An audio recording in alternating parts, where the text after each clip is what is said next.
Yang kita tanyakan misalnya pada saat kita taat, tapi TKA asing masuk. Anda datang deh jam 12 malam, jam 2 malam ke Soekarno-Hatta ya, pakai masker ya, sama disinfektan. Anda bisa lihat ada 300 orang, 500 orang, terus mereka nggak ada karantina. Pertanyaan sederhana, kenapa nggak dikarantina sih? Gitu aja. Segitu kuatnya pendukung mereka-mereka ini, yang saya nggak tahu pejabatnya mungkin sakti sekali gitu ya. Sehingga waktu kita peringati kenapa mereka bisa masuk, kenapa kita taat terus mereka asing bisa masuk, terus mereka bisa ikut bersama-sama komersial flight dengan warga negara Indonesia lainnya, mereka tidak bisa berbahasa Indonesia. Dan jawabannya adalah jangan macam-macam, suruh diam kau, gitu ya. Karena saudara sekalian, ini kembali ke soal TKA Cina. Di tengah situasi ya, suasana kebatinan seperti itu, Luhut minta kita jangan mempersoalkan kedatangan TKA Cina. Dan ini saya setuju banget dengan kata-kata Fadil. Ini arogansi kekuasaan yang luar biasa. Jadi wajar kalau rakyat memberikan respon kepada sikap kebijakan penguasa yang sebetulnya pelayan rakyat itu. Nggak usah marah. Datang, jangan ngomong kalau nggak paham. Datang ketemu saya. Kita diskusi 4 mata. Kenapa mesti 4 mata? Kalau Ahmad Hosinuddin menjawab tantangan Luhut, saya yang menantang Luhut. Ayo sama saya, Edi Mulyadi. Kita diskusi bukan data, bukan angka tentang TKA.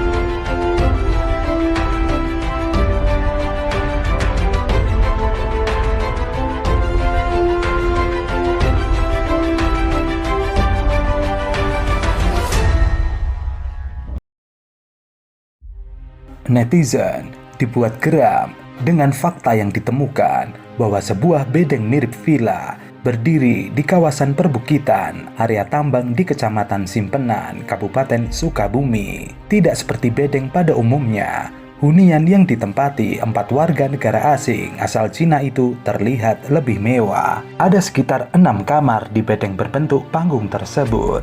Di masing-masing kamar terdapat sebuah kasur empuk. Kamar tersebut juga terkoneksi dengan sebuah ruangan terbuka mirip gazebo. Di ruangan terbuka itu terlihat kerat botol minuman beralkohol yang sudah dalam keadaan kosong. Nyaris seluruh bangunan dibuat dari bambu. Bahkan di dalam ruangan kamar lantainya beralas bilik bambu bermotif.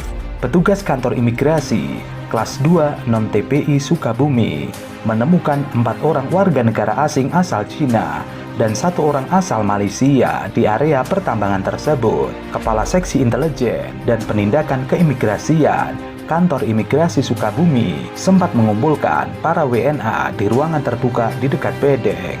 Petugas kantor imigrasi belum bisa memastikan sudah berapa lama warga negara asing Cina tersebut berada di lokasi tersebut. Sebelumnya, petugas kantor imigrasi belum bisa memastikan apakah para WNA Cina itu terlibat aktivitas pertambangan di area tersebut. Untuk melihat apakah mereka terlibat di pertambangan masih diselidiki. Kevin. Kolai. Hujau. Hah? Hujau. Oh, kantor lu mana? Tanah udah saya. Hujau.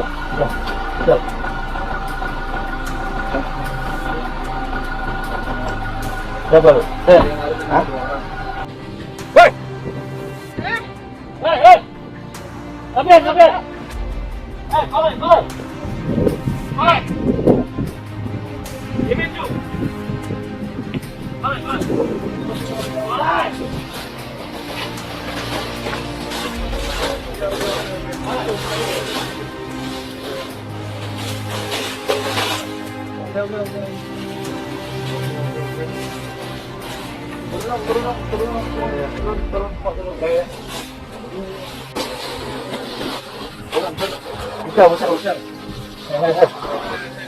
Usah.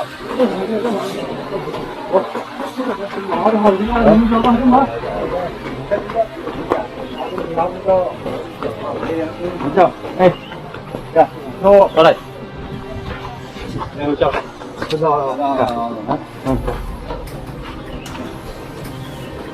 Diberitakan sebelumnya, para pekerja warga negara Cina berlarian dan ngumpet di semak-semak saat kedatangan petugas imigrasi Sukabumi ke area tambang emas Kampung Ciciwa, Desa Cihaur, Kecamatan Simpenan, Kabupaten Sukabumi. Kepala Seksi Intelijen dan Penindakan Keimigrasian Kantor Imigrasi Sukabumi langsung menghentikan langkah para WNA tersebut dan membawanya ke tempat mereka tinggal di kawasan tersebut. Total ada 4 orang TKA yang ditemukan berusaha melarikan diri.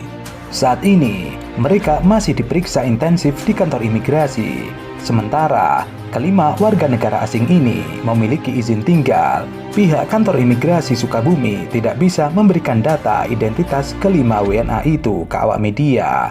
Salah satu alasannya, adanya hubungan diplomatik yang baik antara negara Indonesia dengan negara asal WNA ini. Terkait alasan para WNA ini berada di lokasi tambang, dugaan sementara mereka survei dalam rangka rencana investasi. Sementara itu, terkait sebanyak 20 tenaga kerja asing asal Cina yang tiba di Bandara Internasional Sultan Hasanuddin, Kepala Dinas Tenaga Kerja dan Transmigrasi Sulawesi Selatan membenarkan informasi tersebut.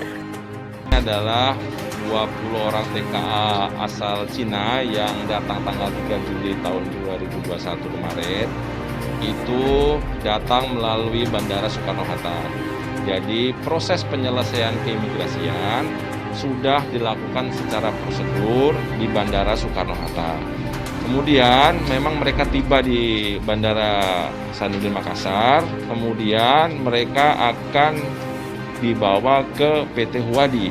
PT Huadi ini adalah salah satu perusahaan strategis nasional yang berdasarkan Perpres keputusan Bapak Presiden bahwa ini adalah perusahaan yang memang terkait dengan hajat orang banyak untuk peningkatan ekonomi negara, yaitu salah satu ekspor nikel terbesar ke Cina. Dan TKA bersangkutan bekerja di PT Huadi di Kabupaten Bantaeng. Staf pengawasan Disnaker Trans Sulawesi Selatan masih mencari informasi terkait pemanfaatan TKA tersebut serta hal-hal lain yang berkaitan dengan izin-izin mereka. Sementara itu, Kepala Divisi Imigrasi Wilayah Sulawesi Selatan mengaku belum mendapatkan laporan terkait kedatangan 20 TKA asal Cina di Bandara Internasional Sultan Hasanuddin. Ia menduga 20 TKA yang tiba di Bandara Internasional Sultan Hasanuddin menggunakan penerbangan domestik.